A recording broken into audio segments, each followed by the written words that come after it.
thinking about you, girl. Thinking about from me, thinking about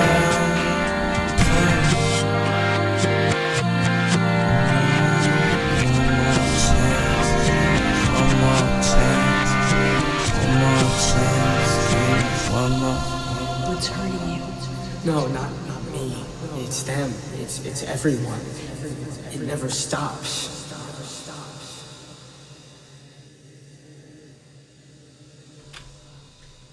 Hello. I'm joined here in the studio with Neptune Beach on 90.5 FM KSJS San Jose. What's good, y'all? This is Neptune Beach. I'm from SAC, but I'm here at KSJS. Yeah. You actually go to San Jose State, right? So then Yeah, I do, yeah. it's not that far for you. Yeah, it's not that far. I'm usually actually in San Jose most of the time now, so Yeah. yeah. How do you like San Jose compared to SAC? Oh, like San Jose, it's definitely like just way better in terms of just like stuff to do. I feel like it gets a little bit boring in SAC sometimes, but in my hometown where I'm from, which is Folsom, there's like a lot of nature and wilderness there, so I really enjoy biking through that area a lot. There's like a lot of nature, so biking is definitely something that comes for me like after music, like that's something that I feel like I need for like that, for like just for like helping my mental health. There's like a lot of just benefits I get. I feel like I worked out too after biking, like a good long bike. Yeah. San Jose, I mean, I don't know. San Jose is not as not that much wilderness, I guess, comparative, but it's nice here. I like it.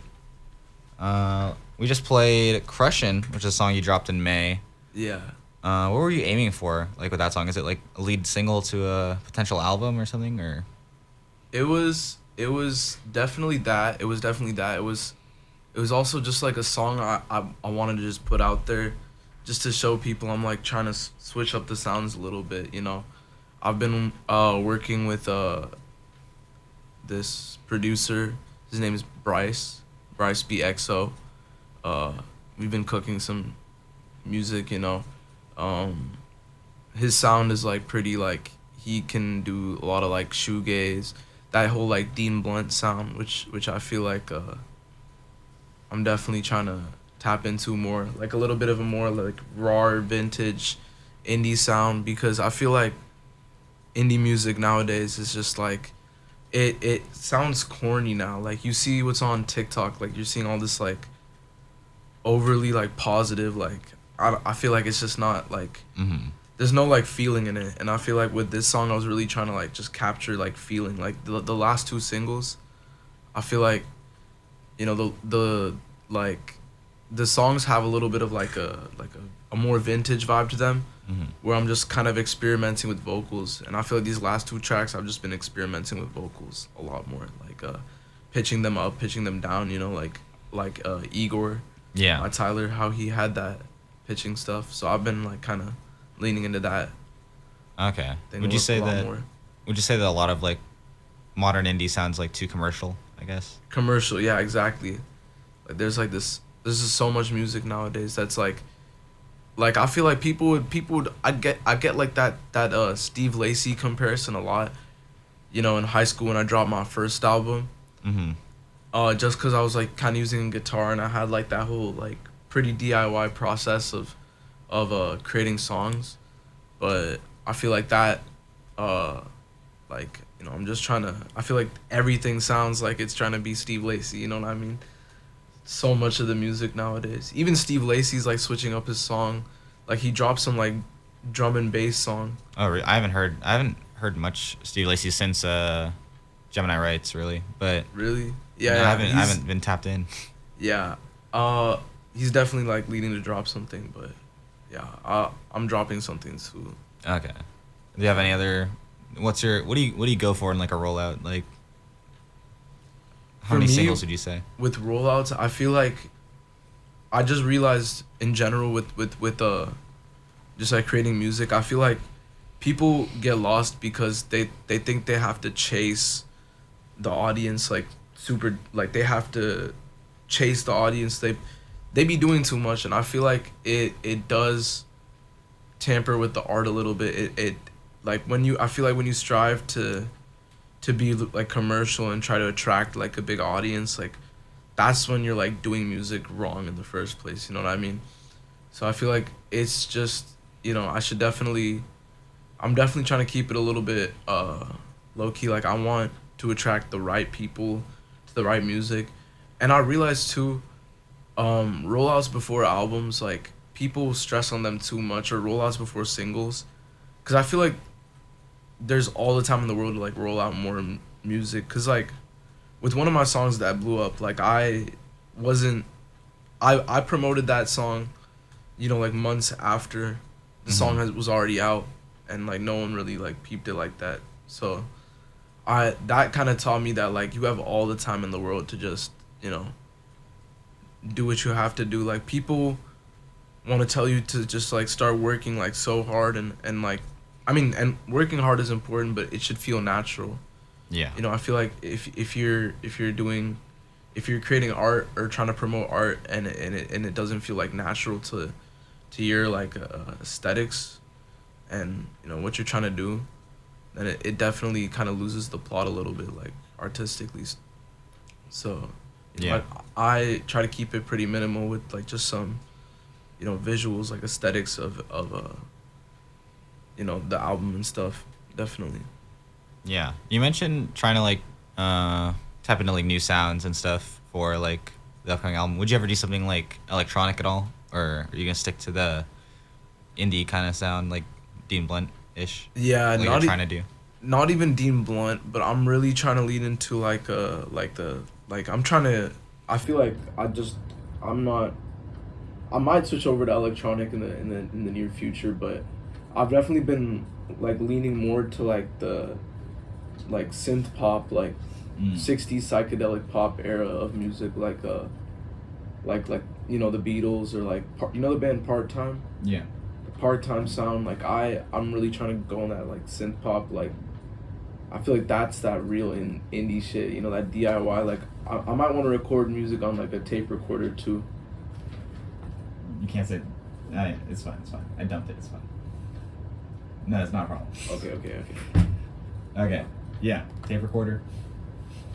Sorry about that. You're good. But I've been trying to go more into like definitely a more 60s, a more vintage, like I'm trying to look for inspiration in the past more now, instead of looking in the future. Yeah. Just because right now, I feel like I don't feel like confident in the future like that, you know? I feel like people who are trying to buy sounds from the future, like, are trying to keep up with everyone else right now and like do whatever is trendy. Like I feel like it won't get you like anywhere musically. You can get like TikTok views, but that's just not. Nice. That stuff's never gonna last. Yeah. I'm sorry. That's fine. It's fine. That's why I have the iPhone audio. Yeah, it's whatever. Okay, you don't have to feel. It's not like that. It's not. It's, Okay. Everything just gets dumped, really. The audio wise, so it's not a problem. But let's see. You talked about a song that like blew up. Is that Lost in Translation? Lost in Translation, yeah. So how did that one how did that happen, I guess? Yeah, so I put it out, and I realized the sound had just so much potential for like I feel like that instrumental that I created with, you know, like the bells and the guitar and all those instruments, it definitely had like I feel like everyone listening to it could like kind of find their own like they could feel something from it in their own like stories and their own like situations, right? So when I made that, I wanted them all to kind of, I just knew that like everyone hearing it would feel like a feeling from it, and I knew it had that potential. So I was really trying to promote it through putting it in like edits, like I think I like made a few edits with it, and then I think other edit pages started picking up on it and making edits of it, and then like someone dropped that putting out or like putting artists on, and it was that song, and that song already had some like, you know, attraction from the edits I was making from the movie Lost in Translation, because that was the song, and the cover art was some 90s cover art with Bill Murray and Sofia Coppola. Yeah. I was gonna ask about your cover arts. Like, how do you go about finding like the art? Like, where do you? Yeah, decide? so I used to draw, but you know I don't draw crazy anymore. But I just love art like to the fullest. Like I love fashion. I love like aesthetics in general. I've always been into like aesthetics in general since like 7th grade. That's always been something I've just been really like into. So I used to always look at like Tumblr, Pinterest, like archive pages. I'm always like looking through that stuff. I try not to look at archive pages now just because I realize on Instagram at least that they kind of just like cycle and get like a little repetitive. But I definitely use Tumblr. I really like Tumblr for you know, just like eye candy and art. And I think when I see something that kind of catches my eye while making a song, or if I just see art, I store it everywhere, like in journals and stuff. So whenever I see in my gallery of pictures that I just save, if I see a picture that I'm like, this kind of really matches my sound, I will make it that cover art. Yeah. Yeah, and then also did you draw the cover art for Harley then, like the album? No, that was actually my best friend from high school, Austin Clark. Yeah. He drew that, and then I was like, can I make that my album cover? Because I was making like some guitar stuff, and I thought it like that looked like me in that picture. So I was like, I kind of wanted I kind of wanted to like use it as like a picture for the music. Yeah, I thought you had like asked him to like go like draw like some sort of portrait of you or something, and then that's how it came out. But it was just like you just had it. Yeah, that's pretty was cool. Just a picture he drew, and then I was like, I want to make it my album cover. Yeah, and then you dropped an album last year, Limerence or Love. That one also has pretty interesting cover art. Like, how'd you decide on like the lollipop? I guess, or is that a lollipop? I assume, and like in someone's mouth. Yeah. So with that one, my friend Satwik Dabara, he was launching like a clothing brand, and I was trying to tap in with him on some designs. So he had like a design on some shirts of like it was like archived like vintage pics of like girls sucking on lollipops on shirts and stuff, and he was just showing me different cover arts, and then I saw that picture and I was like, I have to make like this has the perfect vibe of like a 90s vintage like funk, like there's a song called Play That Funky Music by Wild Cherry, like that album cover, like it had that vibe to it. And I wanted to make the album like have like definitely like a pinkish purplish vibe. I wanted it to be very like cloudy, that album. And I thought that picture was perfect for the sounds on that album, because I feel like I explore so much sounds that album, from, you know, like strings, like neo soul, bass lines, like indie R&B. There's just so much going on in that album. Like synth, there's like electronic songs on that album too. I forgot. With Timothy Bright, I made like a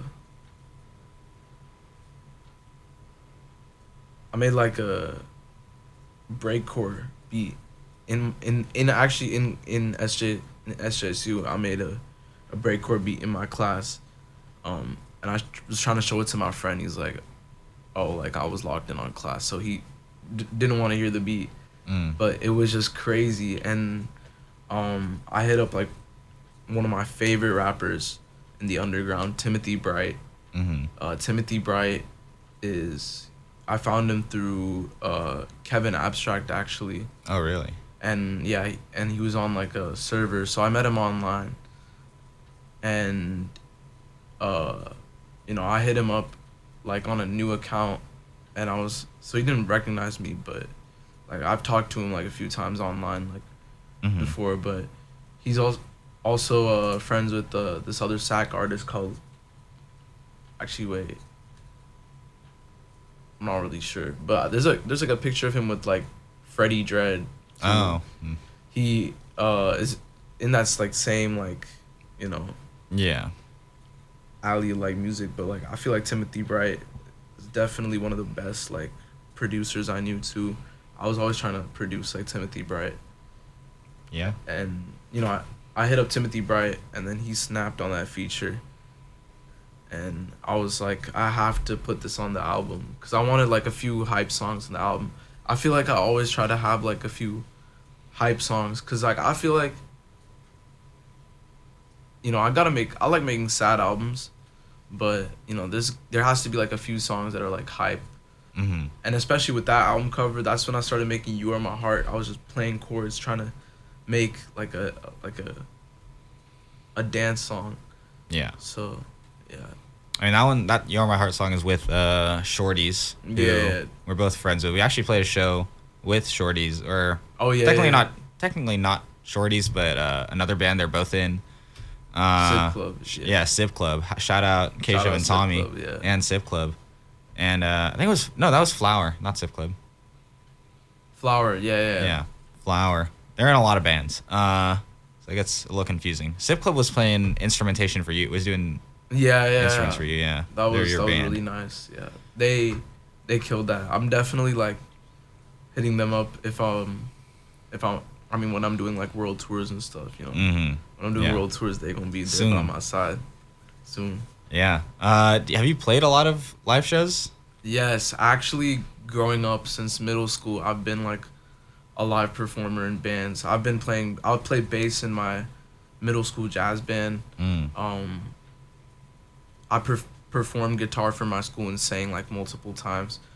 I remember I had like this little rock star phase in high school, and like senior year, like I'd always perform for school and stuff at the lunches. Like our schools would assign us, and I was in the master's guitar program and stuff. So Oh, nice. it was really cool. That's sick. They had a guitar program at that high school actually, so I got really into guitar. And I was around like friends who I still make music with to this day actually, that I was just in a band with, and we just play guitar and perform, and we make our own like covers of songs and just perform them. Yeah. I remember I did Chop Suey a few times actually. Oh, that's sick. Do you ever whenever you have guitar on your songs, it's you playing it? Yeah. Okay. Do you have other people like recording other instruments, or do you just program them or like produce? Yeah, so most of the time I'll use drums online.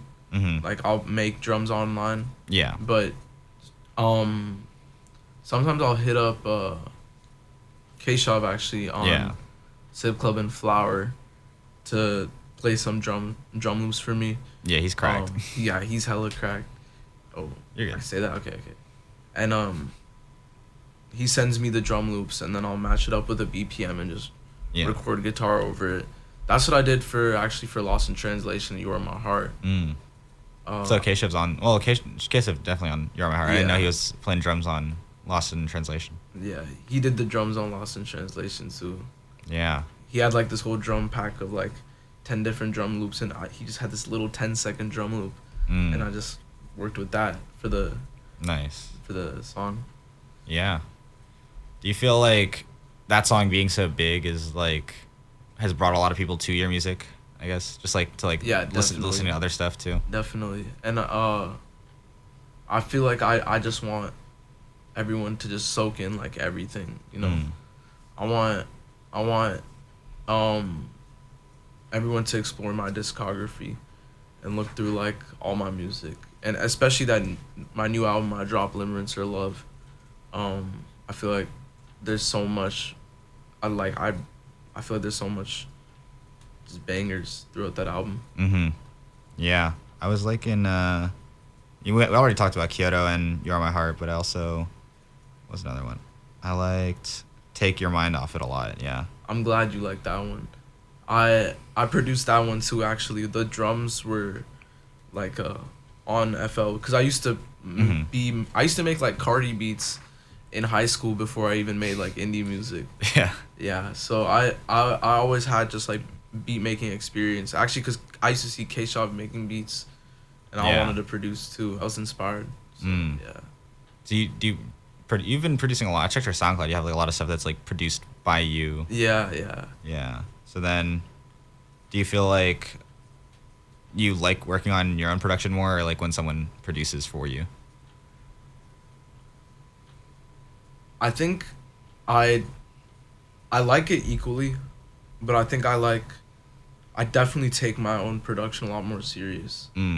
But I love making beats for other people. Like, I love like cooking up different sounds. One time I made like a Shooter Gang Coney type beat for one of my friends actually who raps here. His name's Slim A Bees, but I sent him that beat, and you know, it was just so fun like working throughout that whole process and trying to, you know, make different sounds. Like I've been like trying to work on shoegaze a little bit too now.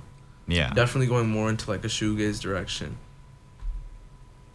Yeah, shoegaze. I feel like shoegaze has like been blowing up a lot, like as the last couple of years, especially. But I don't know, it's pretty big. Any indie rock or like just any kind of rock really in the Bay Area is like doing relatively well, I feel. Yeah. Like especially in San Jose, we have a big punk scene, and also like indie, kind of more punk than indie, but we have a good amount of indie. Do you want to play it with like any of these other bands? Like, what can I think of? Lovers Peak. Have you heard of Lovers Peak? Nah. They're like twins.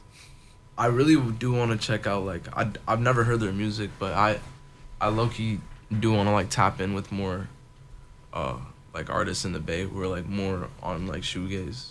Yeah. Oh, I don't know if they're really. Or like just like rock in general, or like indie rock, you know, that sound. I mean, at the radio station, you'll find like plenty of people who are like in bands or like whatever. Little Critter, my favorite San Jose band. Little Critter? Yeah. I actually interviewed them a while ago. But they're sick. And then they do like sludge pop is what they call it. Just like very noisy rock stuff. Yeah. I remember you saw Euthanasia live. Oh, yeah. I played a show with them in, I don't remember what month, but it was a while ago, a couple months ago. Yeah, Euthanasia is fire. Yeah, they're from SAC, right? Yeah, so I'm actually kind of mutuals with, like, I met Euthanasia when I went to the SJ show. Oh, yeah, and I found out they were from SAC, so it was pretty interesting. Are you guys going to work on anything? Yeah, actually, I sent over some music to Euthanasia a while back, but still haven't heard back from them. But, you know, they're pretty close with my friend Brandon Mack, too. Brandon Mack makes, like, a lot of good music, too, so yeah, definitely check out Brandon Mack. Do you have any, like, collaborations for this upcoming album, like, that you can announce? Yeah, I've been making songs with Brandon Mack as of late in the studio. It's been pretty fun because I've never been in like a studio. Like everything's really DIY in my room, so it's really interesting just being out and being in a studio. And you know, there's just no like ego taking place in the studio. Like we're all just letting our ideas flourish and be out. And I love hearing other people's ideas too. You know, like not just my ideas. Like I love like seeing different ideas and kind of letting everything just like mesh into one. Do you guys wait? You guys have, like an actual studio or? Yeah, like an actual studio. Yeah. Where? Like here or SAC? In SAC, it's like near Orangeville. Yeah. Oh, so you were in SAC all summer, right? Yeah. Okay, so you're just making music. Yeah. Oh, that's nice. Yeah. I don't know if there's that many recording studios here in San Jose, or at least not that I know of. But I don't know. You can definitely find something. Yeah. But yeah, I don't know. How's the recording process now that you're back in school? The recording process? Like, do you have time? No, not right now, but what I do is I I feel like with me, my creative process, a lot of people believe their creative process is, work and grind hard like every day, but I feel like real creativity comes from living life, experiencing what you have to experience, and then being able to reflect on it and, make music off of it. I still do poetry a lot. I journal a lot of my ideas, just in college, living life. Cause the thing is, I feel like, I've been dropping albums like consistently almost every year, but I feel like I've made so much art already. I just want people to kind of look at and like listen to, and really like, cause I feel like that's what's happening right now. I feel like everyone's seeing the rest of the art besides what I've made. Yeah. And they're like, okay, there's some slaps in here, and I'm just letting all that happen right now. Yeah. I feel like you mentioned that you're dropping albums like every year, like since 2023. Yeah, since 23. Yeah. How do you think that your sound has like changed from let's say Harley to Limerence and Love to now, or it's Limerence and Love, right? Or Love, or to whatever you're building up to now. Like, how has the sound evolved? The sound has evolved definitely a lot. I feel like that first album I made was just, I really wanted to go for like an Alex G demo, like just like a weird vibe. Some of the songs they're just like guitar demos, like just like my little brother actually would play the drums. I'd kind of like orchestrate the drums for him to play, and then I'd get him to play the drums. I'd record it, and then put the audio files on my FL, and then record like guitar over it. So everything was like pretty like DIY, and the process was like really like raw. But I really liked it like that. I feel like music was really like lacking that like raw and realness in music, and I was really trying to just bring it back. Like, people focus too much on making sure everything sounds polished, in terms of like their voice and stuff, like the auto tune. Like, people use auto tune a lot on their music, Yeah. I definitely do that for like when I'm making like more trap sounds. Yeah. I definitely try to do like auto tune in my music, just because I whenever I rap, I really like to take inspiration from like Future. Yeah. Do you have a specific like preset that you use, or you just wing it every time? Oh, presets. I have like this Destroy Lonely preset. I use a lot, actually. That one's so good. And then I have like a Future preset I've used a couple times. And we have DS2 here in the studio, I think, cleaned. Really? So I might play that in a bit, or after the interview. I'll play like something off that. I don't know. We have it somewhere here for sure. But yeah, we have a lot of stuff here. You'd probably know a good amount of, or we have really old stuff too. So I recognized the Bjork record when I first walked in here. That album was crazy. The remix album. They got like 2 Death Grips remixes on that. Oh. They're also from SAC. Death Grips, yeah. I love Death Grips. Yeah. Death Grips is so good at the gym. Yeah. SAC has a lot of good artists, actually. That's why I'm like low key gonna always just like be like Team SAC. I love SJ too. I mean, they're just like, I guess there's Duster from SJ. Duster's from SJ? Yeah. I never knew that. No. Nah, that's cool. That's really cool. They've been avoiding SJ though. I don't think they're coming back to play any shows here. Why? I don't know why. The fans, I don't know. Something. They DM my friend. He asked like, when are you guys coming back to SJ? They said never. Wait, and they live here?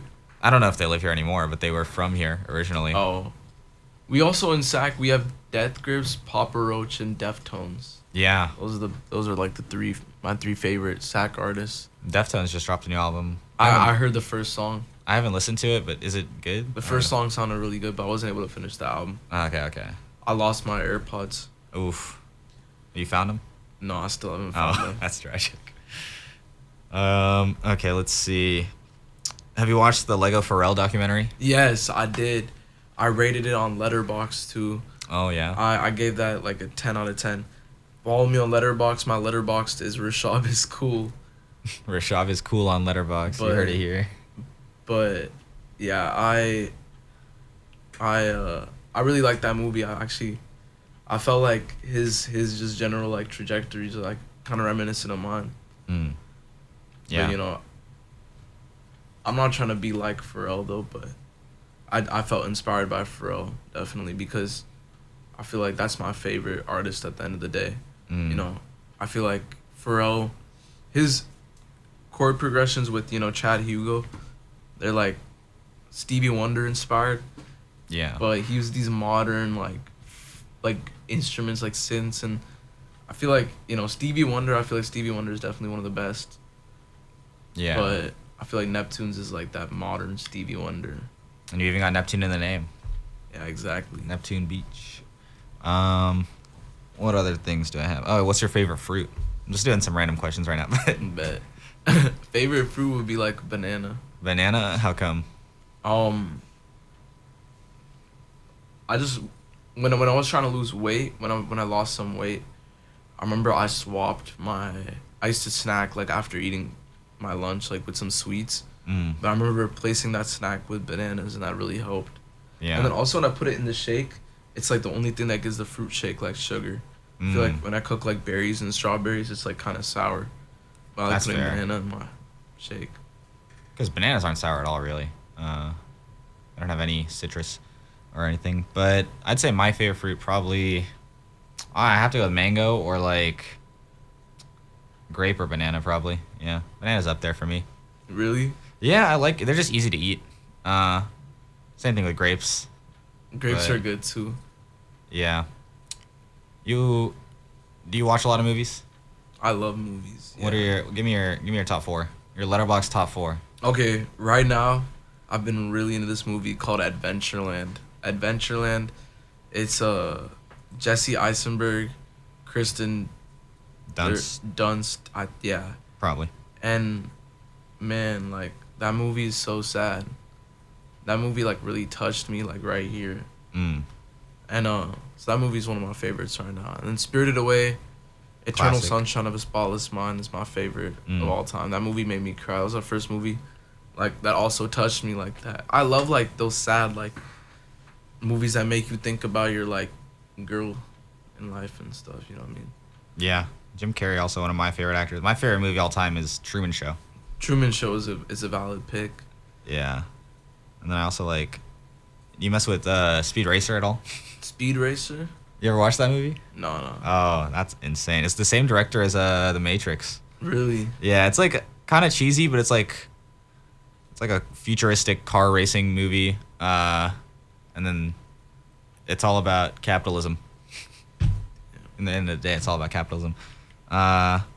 Yeah, I don't know. I like a lot of... I've been trying to watch more movies lately. You should watch Tokyo Drift. Tokyo Drift, Fast and Furious. I do have to watch that again. I haven't watched Fast and the Furious at all, like other than like the first couple ones. I think I watched Tokyo Drift, but I can't remember anything from it.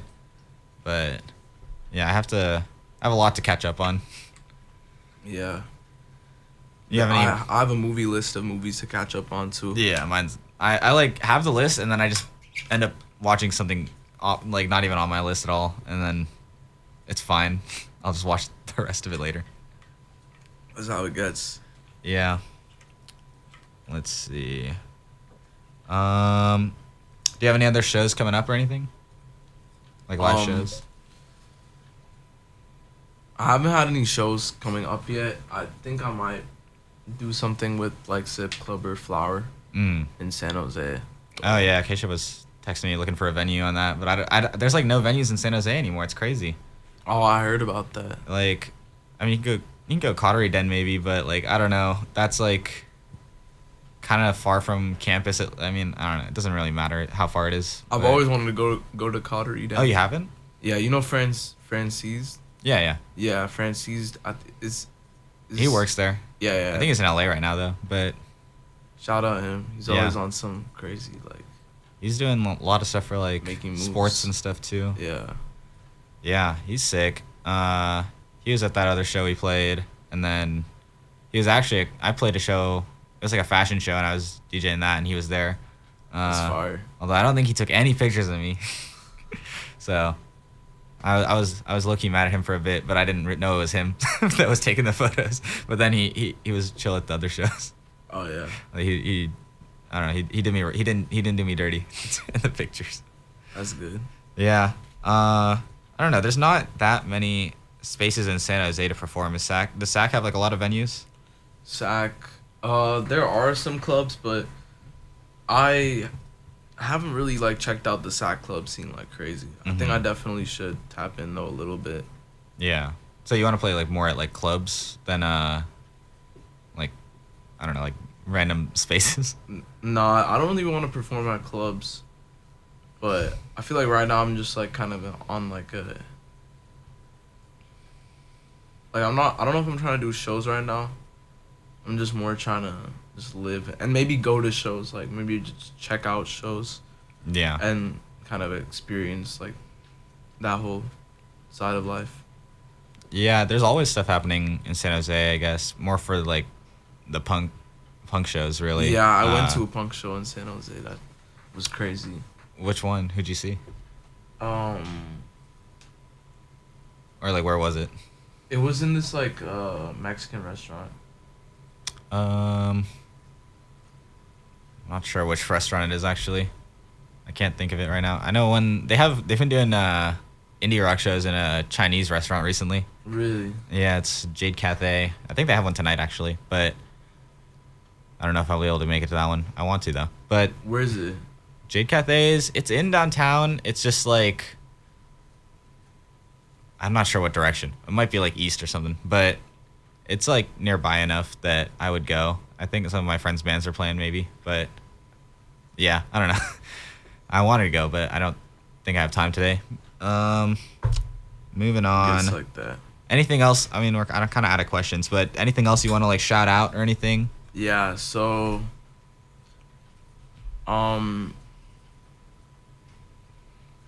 there's no clear, I can't really reveal too much. But just know there's a lot of music that's going to be coming out. Yeah. But I just have to make more and more. Like, I feel like it's also an addiction. I feel like I'm addicted to just making more and more music. So I'm never going to stop making music. Like, that's just something I feel like I've realized I need in my life, period. Yeah. You know, it's not something I think I entirely focusing on. People think you have to, like, entirely focus on music, and I feel like that's not true either. Because I feel like treating it like I used to play video games a lot.